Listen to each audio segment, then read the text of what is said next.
네, 할렐루야. 우리 3월에도 온라인 금요 구역에 오신 우리 신일의 성도 여러분 환영합니다. 사랑합니다. 사랑합니다. 네, 너무너무 우리 신일교회 본당에서 뵙고 싶지만 하지만 우리 코로나19로 인해 뵙지 못한다는 것이 너무나 아쉽습니다.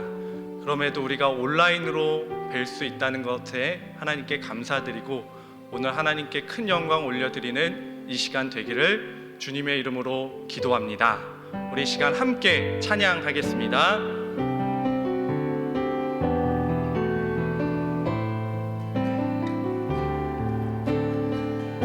나 주님의 기쁨 되길 원하네. 나 주님의 기쁨 되길 원하네.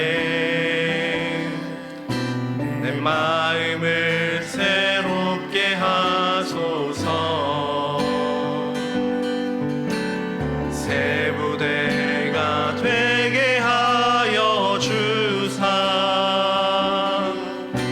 주님의 빛 비추게 하소서. 내가 원하는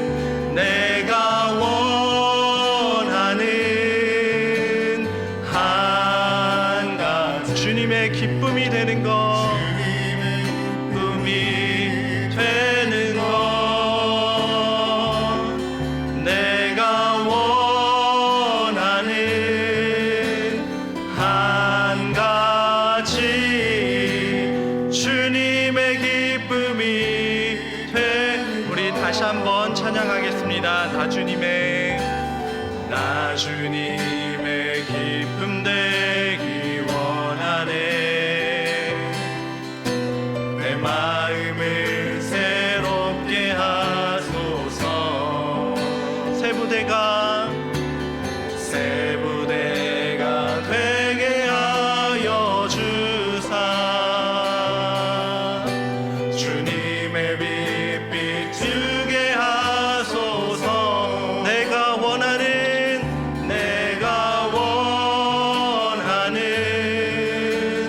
한 가지 주님의 기쁨이 되는 것. 내가 원하는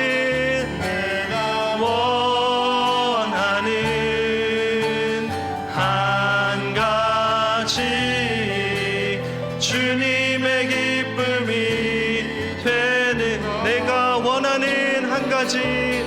내가 원하는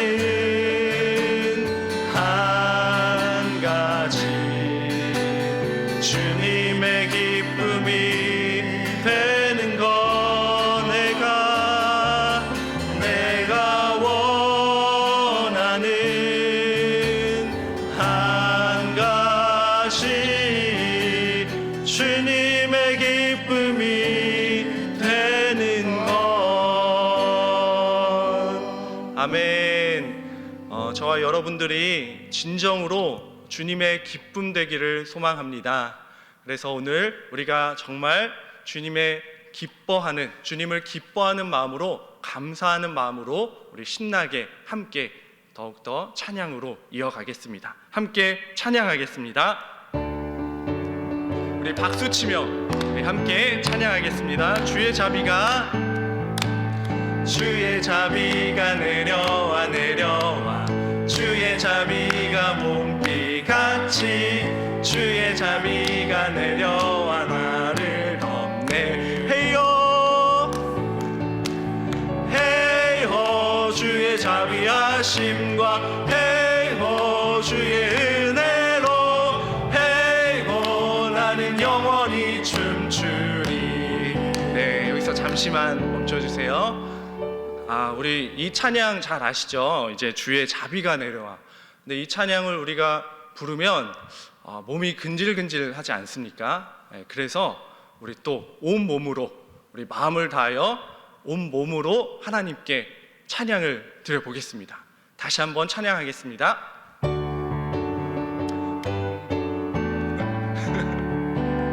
주의 자비가 내려와 주의 자비가 봄비같이 주의 자비가 내려와 나를 돕네. 헤이호 헤이호 주의 자비하심과 헤이호 주의 은혜로 헤이호 나는 영원히 춤추리. 우리 다시 한번 찬양하겠습니다. 주의 자비가 내려와 주의 자비가 몸비같이 주의 자비가 내려와 나를 돕네. 헤이요 헤이요 주의 자비하심과 헤이요 주의 은혜로 헤이요 나는 영원히 춤추. 우리 다시 한번 헤이요 헤이호 주의 자비하심과 헤이호 주의 은혜로 헤이호 나는 영원히 춤추리. 네, 아멘. 우리 하나님께 영광의 박수 올려드리겠습니다. 네, 우리 성도님들도 집에서 다윗처럼 기쁘게 온 몸으로 찬양하신 줄 믿습니다. 아멘. 아멘. 우리 마지막으로 찬양하길 소망합니다. 찬양하고 또 기도를 하는 시간을 가지면 좋겠는데요. 이곳 예배당에 코로나19로 성도님들이 많이 모이지 않지만 그러나 이곳에 하나님이 회복하는 그 시간을 우리가 기다리며 기대하고 기도하는 이 시간 갖기를 원합니다. 이곳에 하나님이 주시는 그 생명샘이 솟아나는 우리 신일교회 되기를, 우리 금요구역회 되기를 바라면서 이 시간 함께 찬양하고 기도하겠습니다. 함께 찬양하겠습니다. 이곳에 생명샘 솟아나, 이곳에 생명샘 솟아나 눈물 골짝 지나갈 때에 모자나 열매 맺히고 웃음소리 넘쳐나리라. 꽃들도 구름도 바람도 넓은 바다도 찬양하라 찬양하라 예수를.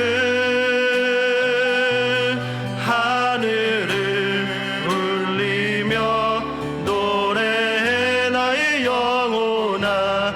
은혜의 주 은혜의 주 은혜의 주.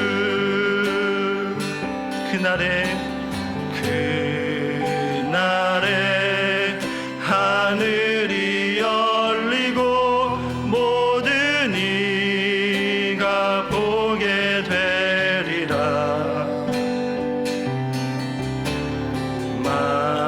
마침내 꽃들이 피고 영광의 주가 오시리라. 꽃들도 구름도 바람도 넓은 바다도 찬양하라 찬양하라 예수를. 하늘을 울리며 노래해 나의 영혼아.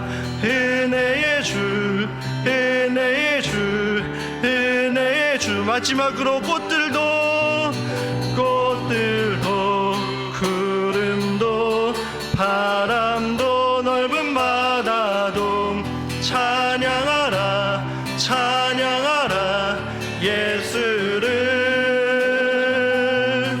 하늘을 울리며 노래해 나의 영혼아.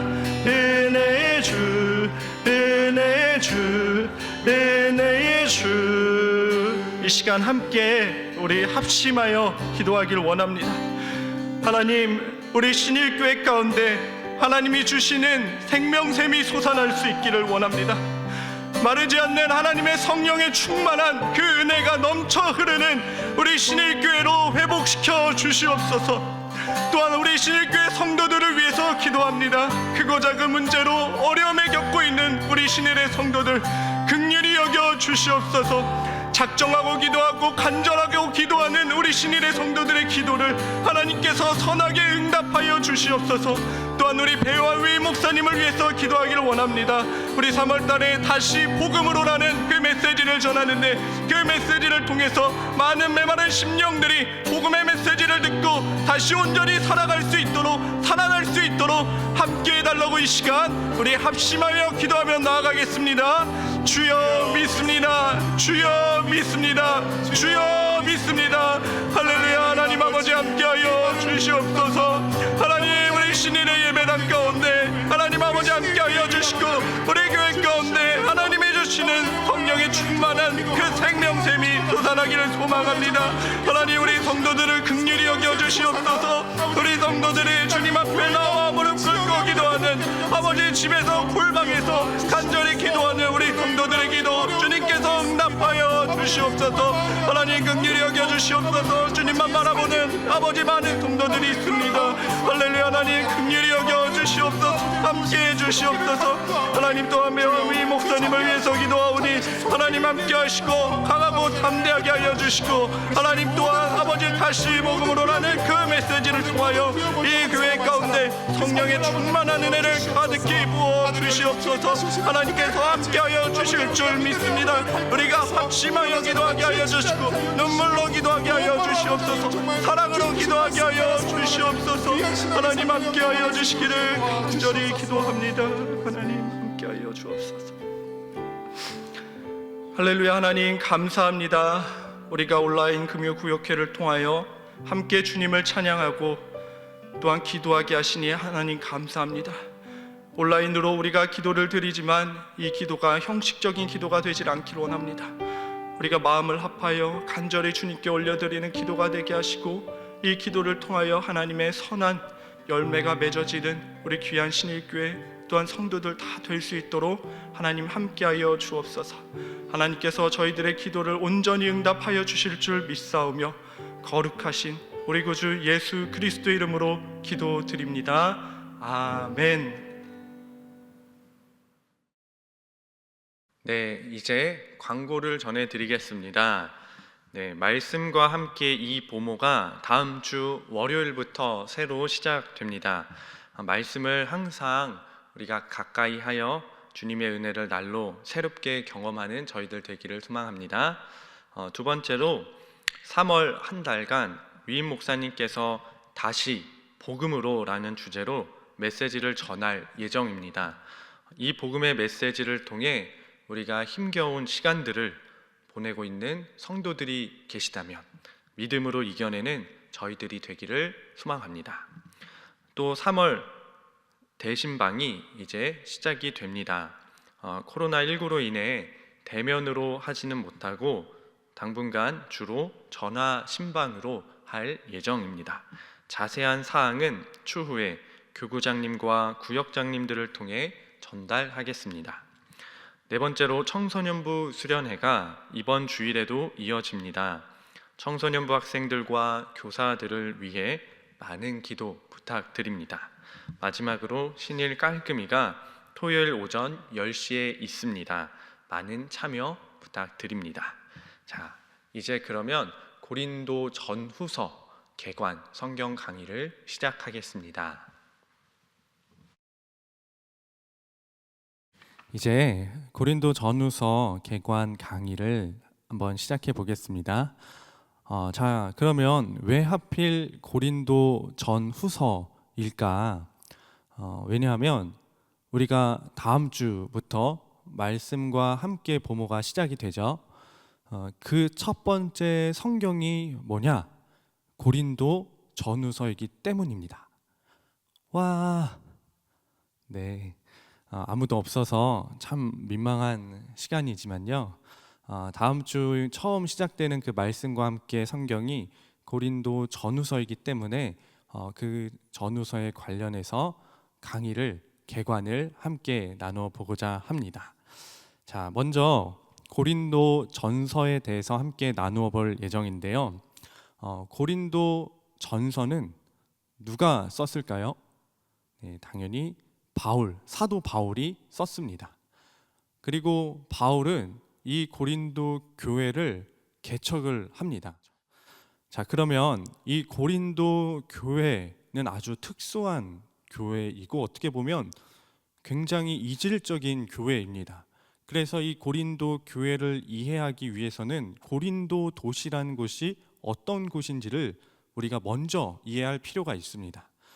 그래서 이 고린도 도시에 대해서 이제 살펴볼 예정인데, 고린도 도시는 첫 번째로 어떤 도시냐? 네.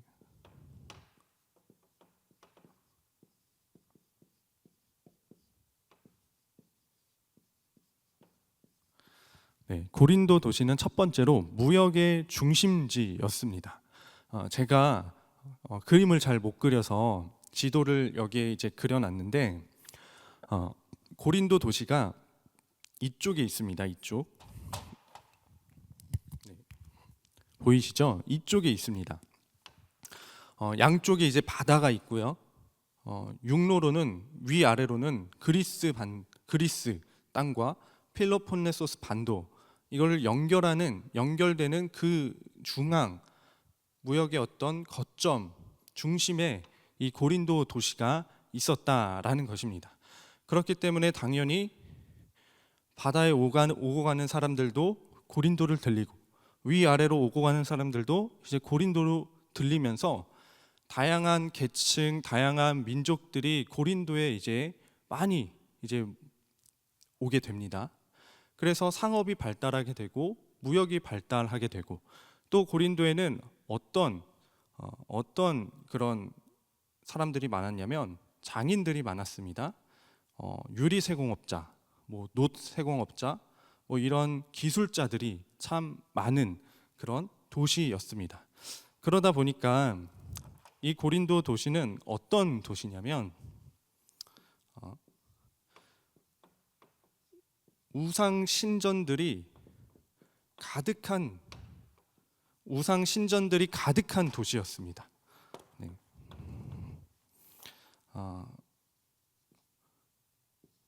그리고 우상 신전들이 가득한 그런 도시였고 동시에 어떤 도시냐면 아주 음탕한 도시, 음란한 도시였습니다. 실제로 이 고대 기록에 보면 고린띠아떼스라는 말이 나오는데 그 고린띠아떼스는 매춘부를 의미했다고 합니다. 그리고 고린띠아조마이라는 말도 있는데 그거는 동사의 표현인데요. 고린도조마이라는 표현은 너 정말 음란한 사람이다. 넌 정말 극도로 음탕한 사람이다 라는 그런 욕이었다고 합니다. 그만큼 고린도 도시는 아주 음탕하고 음란한 도시의 대명사와 같이 불리는 도시였다라는 것이죠. 세 번째로 고린도 도시는 어떤 도시냐? 아까 무역의 중심지, 우상 신전이 많고 음탕한 그 도덕적으로 퇴폐한 그런 도시. 세 번째로는 철학이 발달한 도시였습니다. 철학이 발달한 도시였습니다. 그리스가 철학의 어떤 중심지라고 하죠. 그런데 이 고린도는 어떤 철학의 중심지는 아니지만 이 그리스 철학의 깊은 영향을 받은 도시였다. 철학의 도시였다. 그런데 여기서 의문이 들죠. 철학이 발달한 도시가 어떻게 해서 이렇게 음탕하고 도덕적으로 아주 퇴폐한 도시가 되었을까요? 지성이 발달한 도시인데. 그 이유가 이 고린도의 그 발달한 그 철학 사상이 오히려 고린도 사람들을 더욱 음탕하게 하고 음란하게 하는 그런 행동을 동조하고 뒷받침해주는 사상이었다라는 것입니다. 그것이 어떤 사상이냐면 영지주의라는 사상입니다. 여기 잠시만 지울게요.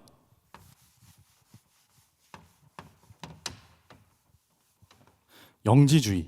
영지주의란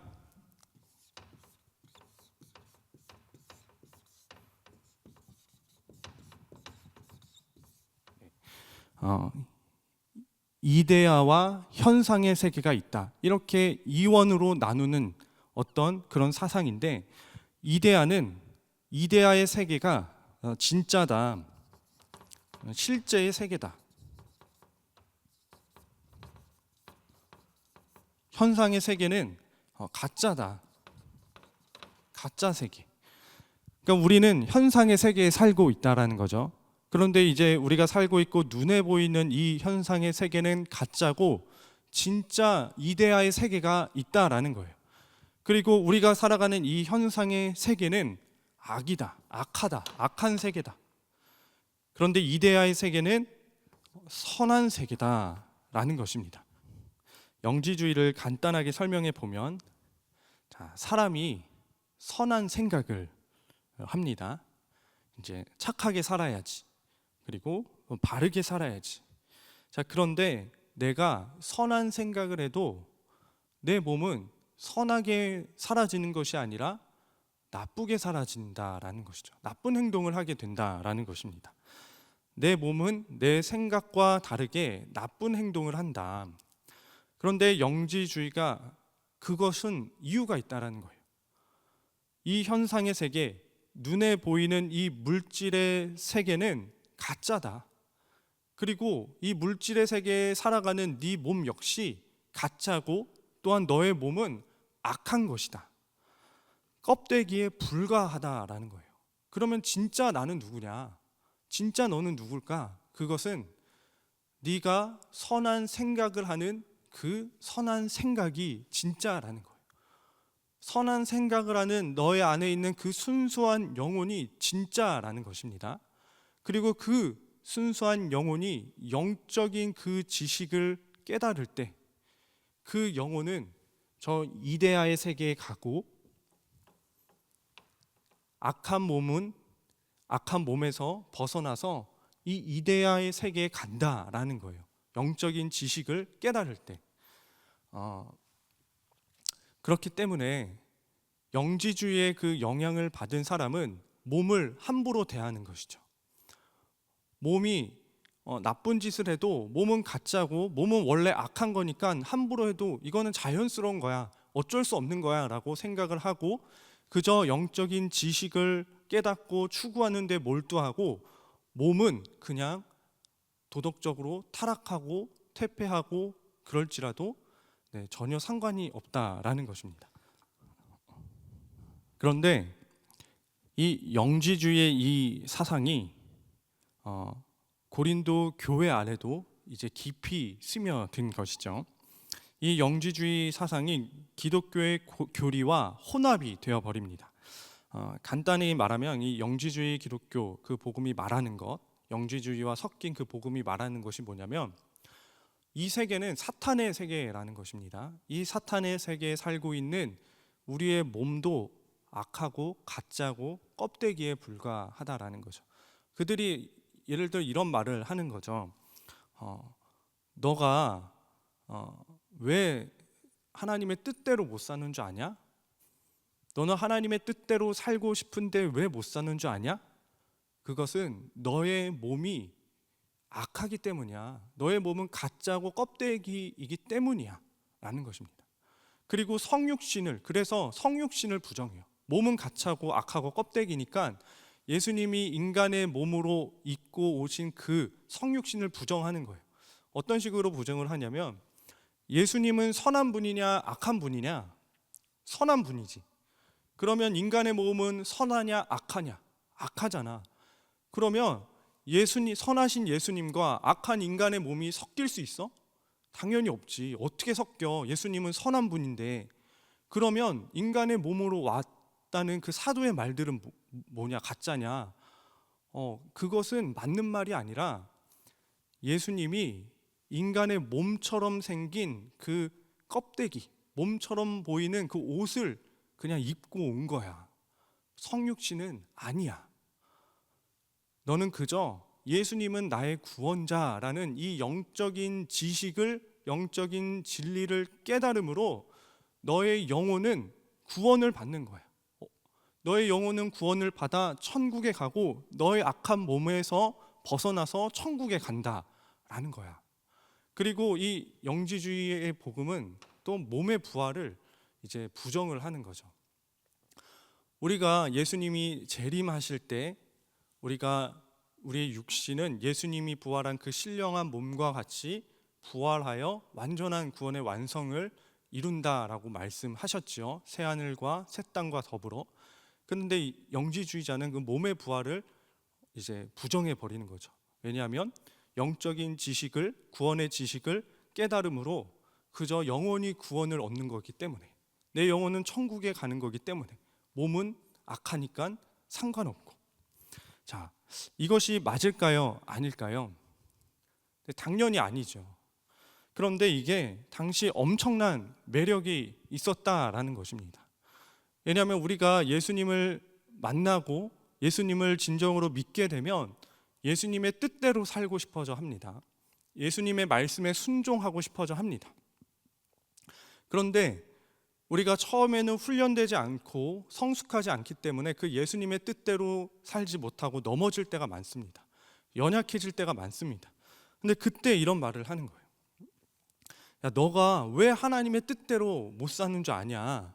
그것은 우리 몸이 악하기 때문이라고. 너의 몸은 그저 껍데기일 뿐이라고.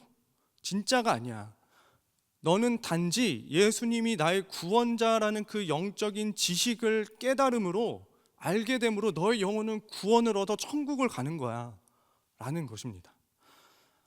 그래서 그거에 혹한 사람들은 그런 거구나, 내가 왜 하나님의 뜻대로 살지 못한 이유가 이거였구나, 내 몸은 악하기 때문이구나, 나는 그저 나의 이 예수님이 구원자라는 그 영적인 지식만을 깨달음으로 구원을 얻는구나 라면서 할렐루야 외치면서 내 몸을 함부로 대하는 거죠. 그래서 그때 유행한 슬로건이 이런 말이었다고 합니다. 나에게는 모든 것이 가하다. 잘못된 자유죠. 나에게는 모든 것이 가하다. 나는 영적인 지식을 깨달았기 때문에 내 몸은 무엇을 해도 괜찮다라는 것입니다. 그런데 사도 바울은 그 배경에 이런 말을 하는 거예요. 너희 몸은 하나님이 거하시는 성령의 전이다 라는 말이죠. 바울이 이 말을 할 때는 여러분들은 하나님이 거하시는 성령의 전입니다, 이렇게 예쁜 말로 하지 않았다라는 거예요. 화를 내며 분노에 찬 그 말로 정신 똑바로 차려라. 너희들의 몸은 함부로 대해서 안 되는, 함부로 막 굴려서 안 되는 그런 몸이다. 왜냐하면 너희 몸은 하나님이 거하시는 성령의 전이기 때문에 너희들의 몸을 함부로 대하지 말아라 라는 것입니다. 자, 이런 배경에서 이런 말씀들이 이제 나왔는데, 이 문제 하나만 봐도 정말 답답하지 않습니까? 저는 이 말씀을 공부하고 준비하면서 너무 답답하더라고요. 그런데 문제는 뭐냐면 고린도 전서에서 이 음행의 문제, 영지주의 문제는 극히 일부분이었다라는 거예요. 그 고린도 교회 안에 어떤 당파 분열의 문제, 또 아까 방금 나눈 음행의 문제, 소송의 문제, 교회 문제를 다 세상 법정에 소송을 해버리는 그런 문제, 결혼과 이혼의 문제, 우상의 재물 문제, 성만찬 문제, 성령의 은사 문제, 부활의 문제, 헌금에 대한 문제라는 그 문제가 다 모여있는 곳이 고린도 교회였습니다. 그래서 고린도 교인들이 우리 교회는 이렇게 문제가 많은데 이것에 대해서 답변을 좀 해달라. 그래서 바울이 그것을 신앙적으로 잘 정리해서 고린도 교인들에게 보낸 그 서신이 고린도 전서입니다.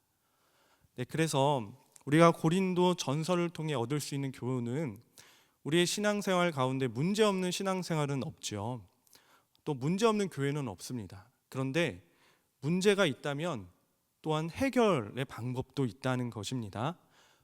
그 해결의 방법, 우리 고린도 전서를 통해서 그 지혜를 깨닫고 하나님의 은혜를 경험하는 저와 여러분 되기를 기도하고 소망합니다. 네, 이제 이거 잠깐 지우고 고린도 후서를 이어서 하겠습니다. 이제 고린도 후서를 함께 나눠 보겠습니다. 네, 고린도 후서는 고린도 전서와 동일하게 바울이 고린도 교회 성도들에게 보낸 편지입니다. 그런데 그 집필 동기는 완전히 다릅니다.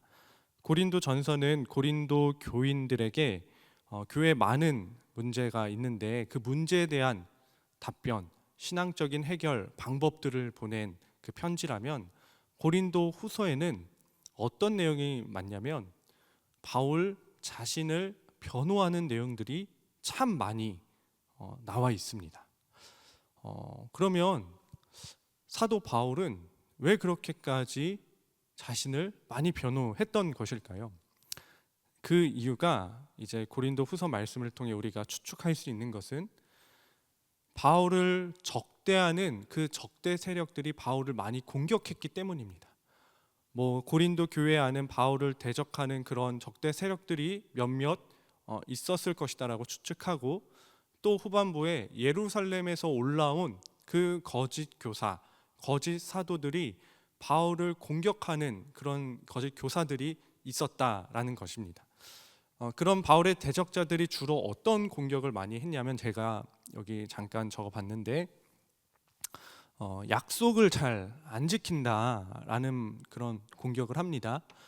실제로 고린도 후서에 보면 뭔가 바울이 뭔가 변명을 하는 듯한 그런 말도 많이 나타나 있습니다. 또 어떤 공격을 하냐면 바울의 말이 어눌하다, 말을 진짜 못한다, 이런 말들. 또 고린도 교회 성도들을 방치해뒀다, 개척해놓으면 끝이냐, 개척해놓고 방치해뒀다. 그리고 바울은 겁쟁이다. 또 무엇보다 공식적인 추천서, 검증된 추천서를 받지 않는 사도다, 검증되지 않는 사도다라는 거예요. 그리고 예수님을 실제로 본 적도 없는 그런 사도다. 그리고 편지에는 힘이 넘치나, 아까 말이 어눌하고 직접 보면 아주 형편없다, 이런 공격들. 제가 7가지만 적어봤지만 사실 찾아보면 더 많이 있습니다. 그러니까 집요하게 아주 바울을 공격하고 깎아 내리는 적대 세력들이 있었다라는 것입니다. 그런데 이렇게 공격하는 주된 이유가 뭐냐면,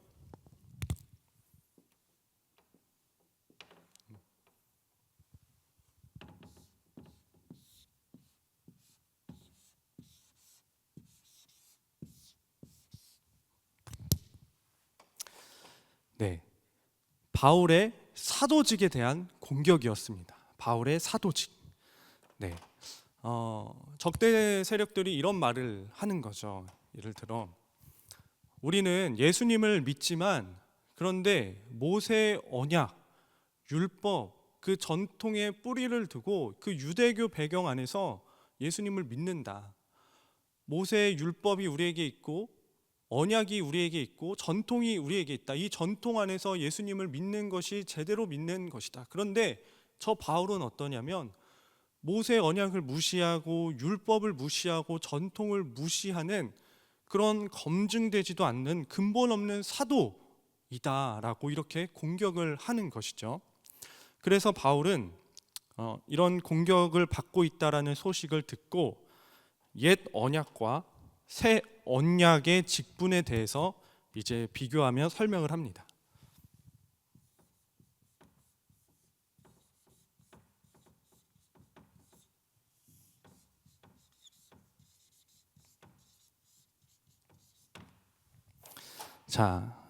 옛 언약은 뭐냐면 우리가 모세가 시내산에서 이제 하나님과 맺은 언약이죠. 하나님은 이스라엘의 하나님이 되고 이스라엘은 하나님이 백성이 되겠다라는 그 언약을 맺은 것입니다. 그래서 그렇게 언약을 맺고 하나님께서 언약의 징표로 무엇을 주시냐면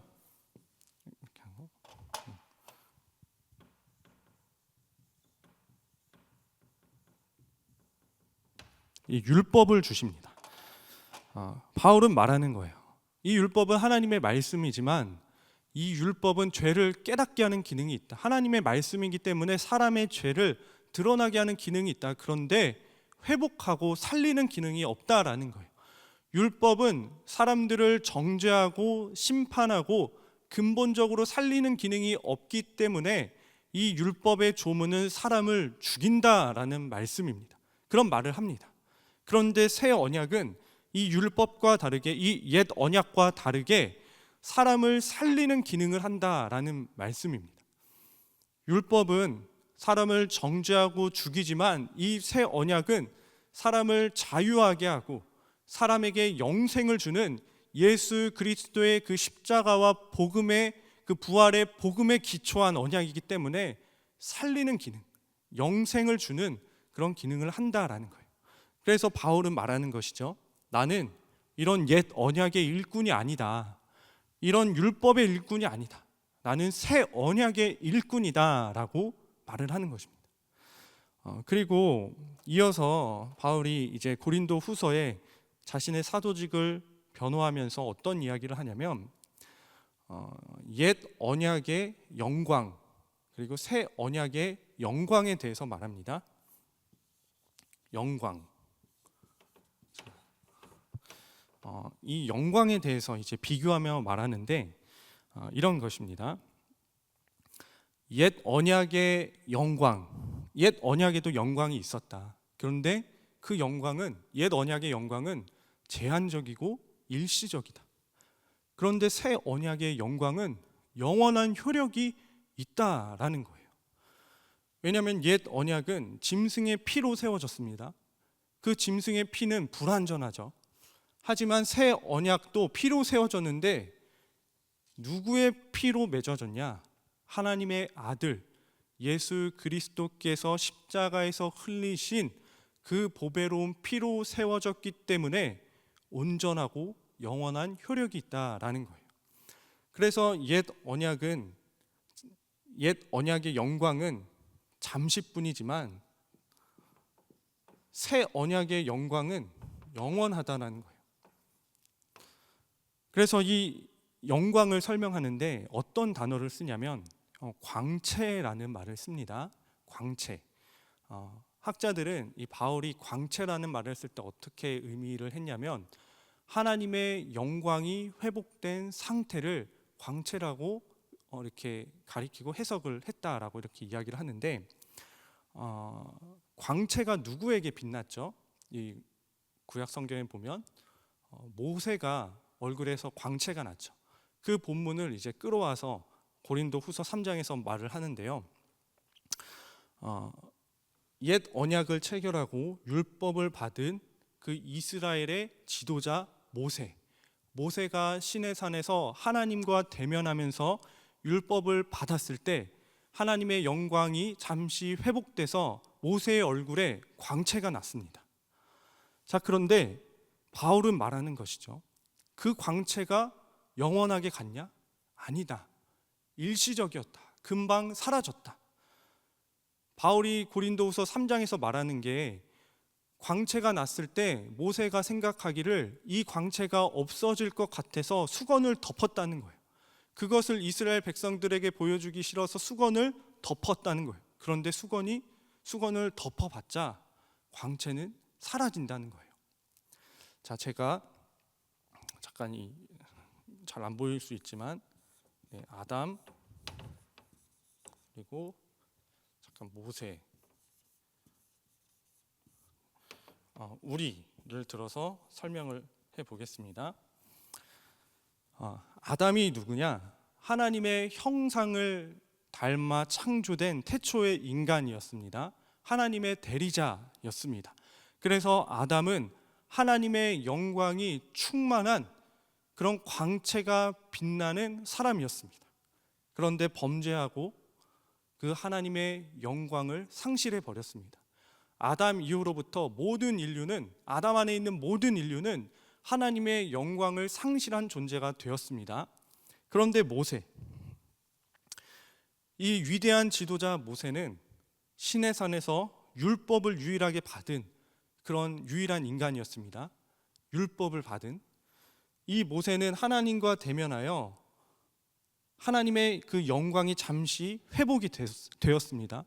그런데 잠시뿐이었다는 것이죠. 그러면 우리는 어떨까요?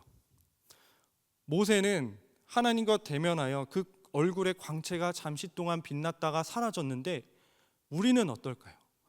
제가 지금 질문 드리고 싶은 것은 저와 여러분들에게는 얼굴에 광채가 나고 있을까요? 안 나고 있을까요? 바울이 말하는 것은 나고 있다라는 것입니다. 반짝반짝, 반짝반짝. 네, 죄송합니다. 광채가 나고 있다는 것입니다.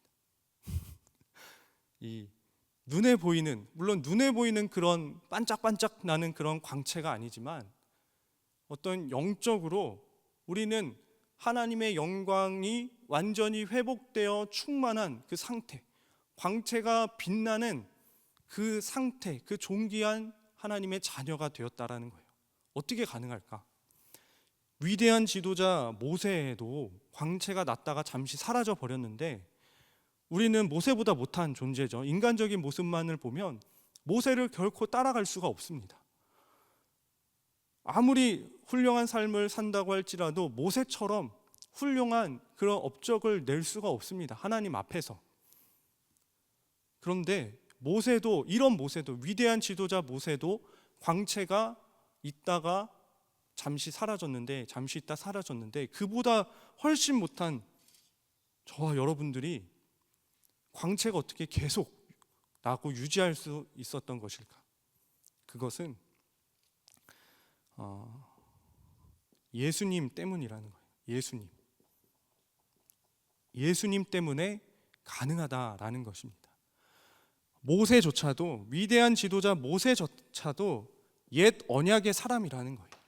옛 언약에 속해 있는 사람, 율법도 옛 언약에 속해 있는 것이기 때문에 제한적이고 일시적이지만, 그러나 예수 그리스도의 그 십자가와 부활의 복음을 믿고 예수 그리스도와 연합된 저와 여러분인 그리스도인들은 하나님의 영광, 이 새 언약, 그 복음을 믿어 새 언약에 있는 그리스도인들은 하나님의 영광이 온전히 회복되었다는 거예요.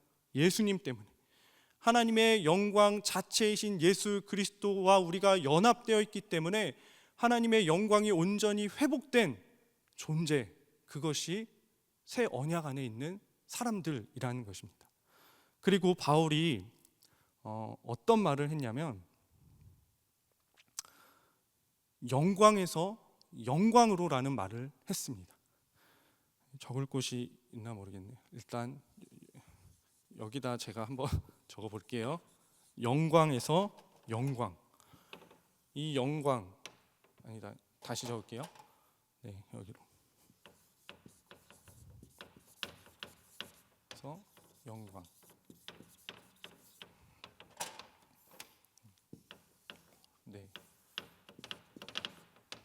네, 영광에서 영광으로라는 말이 무엇일까요? 새 언약에 있는 사람들은 이미 영광을 받은, 영광이 충만한 상태의 사람이라고 했는데, 영광에서 그러면 영광이라는 말은 무엇일까? 제가 고린도 후서를 공부하면서 이 말에 정말 큰 어떤 은혜를 받았는데, 바울이 어떻게 이런 말을 했을까? 정말 대단한 사람이다. 하나님의 은혜에 충만한 사람이다. 하나님의 사도다, 막 이런 생각을 했는데, 영광에서 영광이라는 말, 우리는 이미 예수 그리스도를 믿음으로 구원을 선물로 받은 사람입니다. 이미 받았죠. 구원을 받았습니다. 그런데 아직 완성되지 않았습니다. 언제 완성되냐? 예수님께서 재림하실 때 새 하늘과 새 땅, 우리가 또한 신령한 몸으로 부활돼서 완전한 구원이 이루어지는, 최종적인 구원이 이루어지는 때가 온다고 했습니다. 그때 우리의 구원은 완성됩니다. 그런데 그때 우리의 영광도, 우리는 이미 영광을 받은 존재이지만 예수님이 재림하시고 온전한 구원의 완성을 이룰 때, 그때 우리의 영광, 우리가 가지고 있는 영광은 더 온전한 영광이 되고 더 충만한 영광이 되고 더 강렬한 그 영광이 된다라는 것이죠. 우리는 지금 이 영광의 상태에 있지만 더 온전한 영광을 향해 나아가고 있고 이것을 위해 달려가고 있다라는 거예요. 그런데 새 언약에서 말하는 것은 우리의 힘으로 달려가는 게 아니라는 것입니다. 그러면 무엇으로 우리가 영광에서 영광으로 가게 되냐? 아까 옛 언약의 증표로 율법을 줬다고 했죠. 근데 새 언약의 증표로 무엇을 하나님께서 우리에게 주셨냐? 아니, 누구를 주셨냐? 성령님을 우리에게 보내셨다라는 거예요. 예수 그리스도의 그 십자가와 부활의 복음을 믿는 자들에게는 성령님이 우리와 함께 하셔서 우리를 영광에서 영광으로 이끌어 주신다라는 것입니다. 성령, 우리가 예수님을 딱 믿기로 한다면, 정말 진정으로 믿기로 한다면 그것이 아무것도 아닌 것 같지만 하나님이 주신 선물이고, 또한 성령님이 믿는 자들의 손을 굳건히 붙잡아 주신다는 거예요. 우리가 막 성령님이 붙잡은 우리의 그 성령님의 손을 떼려고 해도 절대로 놓을 수가 없다라는 거예요. 물론 우리는 신앙생활 하다가 방황하고 교회를 잠시 떠나고 심지어 주님을 욕하는 사람들도 있어요. 그런데 성령님께서 다시 돌아오게 하고 수많은 사람들을 통해서 중보 기도하게 하고, 그래서 회개하게 하여서 영광에서 이 영광에 이르는 구원의 여정을 완성시킨다라는 것입니다. 이것을 성령님이 하신다. 이 내용이 새 언약의 내용이다. 바울이 말하는 것이죠. 나는 새 언약의 일꾼이다.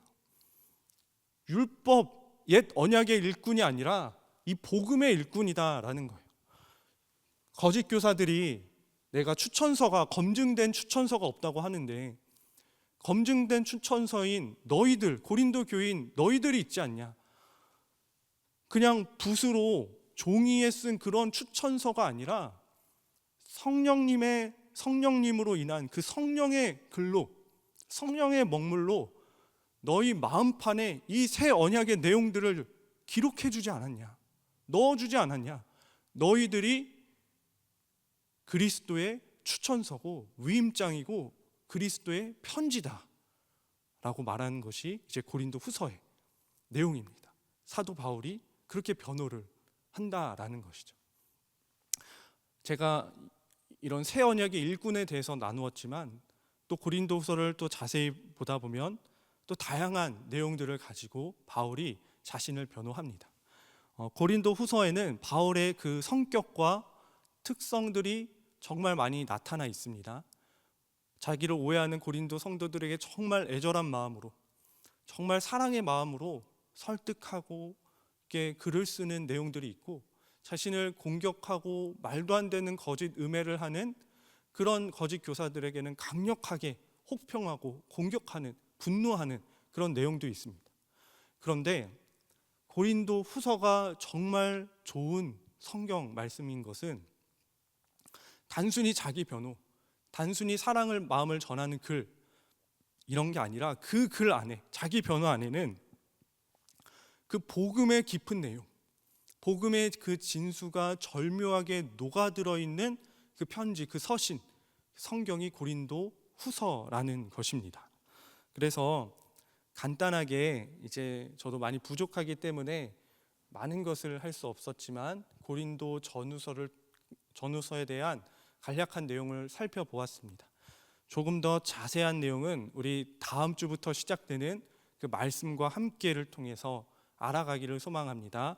그리고 위임 목사님께서 전해주시는 그 귀한 말씀을 통해서 우리가 성경의 깊은 말씀들을 깨닫고, 그 지식적으로만 또한 깨닫는 게 아니라 우리가 그 말씀을 경험하고 순종으로 나아가는, 예수님을 주인으로 모시기까지 나아가는 그런 저와 여러분 되기를 소망합니다. 하나님께서 우리 신일교회 가운데 말씀의 은혜를 충만히 주시길 소망하며 제가 마무리 기도하고 마치겠습니다. 함께 기도하겠습니다. 할렐루야. 하나님 감사합니다. 하나님께서 우리 신일교회 성도들과 함께하여 주실 줄 믿습니다. 우리가 말씀과 함께 본문을 읽고 묵상해 나가면서 그 말씀의 깊은 은혜를 깨닫게 하여 주시고, 또한 위임 목사님을 통해서 전해지는 하나님의 말씀을 통해서 우리의 심령이 날로 새로워지고 살아나고 큰 은혜를 받는 저희들 다 될 수 있도록 주님 함께하여 주시옵소서. 감사드리며 거룩하신 예수 그리스도 이름으로 기도드립니다. 아멘. 네, 이것으로 우리 3월 성경 공부와 함께하는 온라인 금요구역회가 다 마쳤습니다. 그러면 우리 이제 언제 또 만나 뵐까요? 4월에 또 만나 뵙겠습니다. 그때까지 모두 건강하시고 다시 만나요. 안녕. 제발.